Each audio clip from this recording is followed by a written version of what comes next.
This group, along with the Stylistics and the Delphonics, ensured that Philly Soul was known for having vocal groups that possessed a high tenured lead vocalist with excellent backing vocals. This vocal group was one of the best soul vocal groups of the 70s.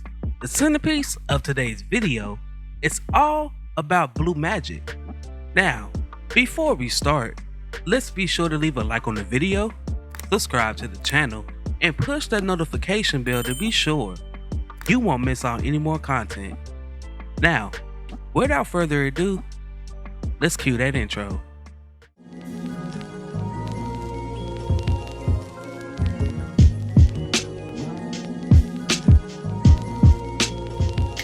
This story begins in Philadelphia, Pennsylvania in 1972 when former member of the Delphonics Randy Kane brought in singer Ted Mills to do some writing for the Philly-based production company WMOT.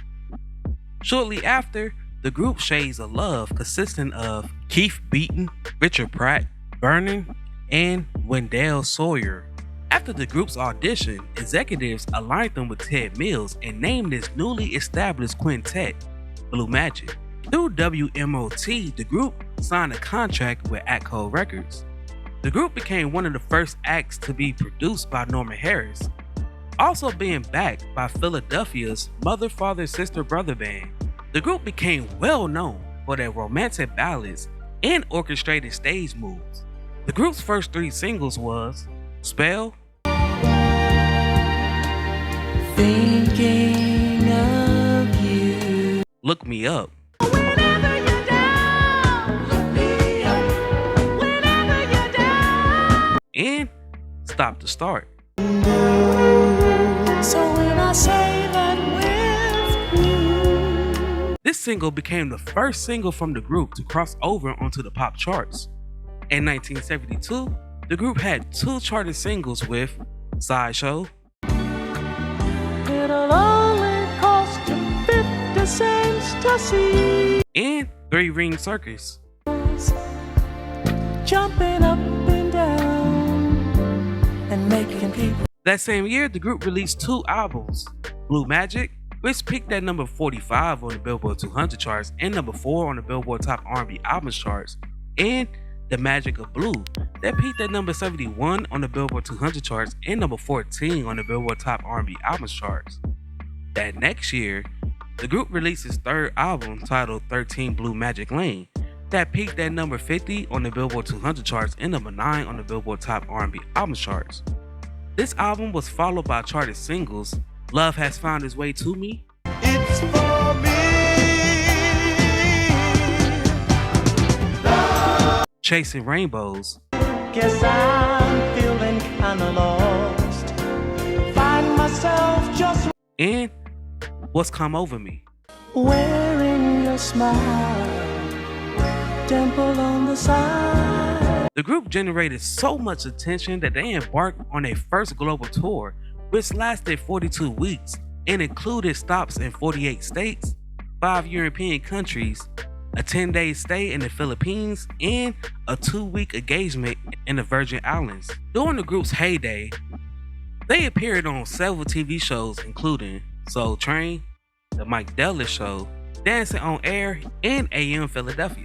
In April of 1975, the group was chosen as the best group of that year, which earned them 2 Ebony Awards. In 1976, the group released its fourth album titled Mystic Dragons, that peaked at number 170 on the Billboard 200 charts and number 44 on the Billboard Top R&B Albums charts. This album was followed by charted songs such as Grateful, If I could think of just one word that would describe Frankenstein, Like other men, got no wires coming out of my head. Teach Me, there's something about Carrie. and Summer Snow. See the green leaf tree. By 1976, the group's popularity began to fade, mainly due to the rise of disco music. Now, despite the group's steady recording schedule, they was unable to reach the pop charts at this time. The group moved on to Capitol Records for a reunion with Norman Harris, but this move was short-lived as they soon moved to the smaller label Mirage Records, where they had minor R&B chart success. That same year, the group released its 5th album with Message from the Magic. Now during the 80s, the group saw minor charted success with singles such as Land of Make Believe,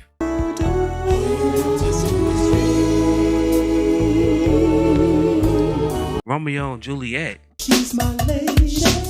Her love's an honor. Like a damsel in distress. and It's Like Magic. All things change in time. These songs was followed by 2 charted albums, Magic Number, that peaked at number 52 on the Billboard Top R&B Albums charts, and From Out the Blue, that peaked at number 48 on the Billboard Top R&B Albums charts. Richard Pratt quit the group in the early 80s shortly after Burning and When Dale did.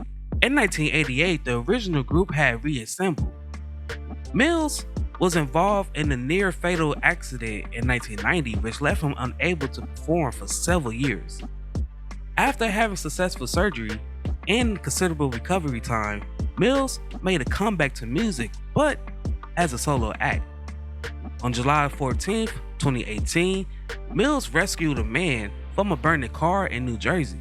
Although Sawyer and Pratt had their own version of the group at this time, the group's name was trademarked by Keith Beaton and Wendell Sawyer. On March 1st, 2022, Richard Pratt passed away at the age of 69. And on January 13th, 2023, Keith Beaton passed away at the age of 72. Now, as of this recording, Blue Magic has not been inducted into anyone's Hall of Fame. So my question to you is, what Hall of Fame do you believe Blue Magic should be in, and why? Also, what is your favorite song from Blue Magic?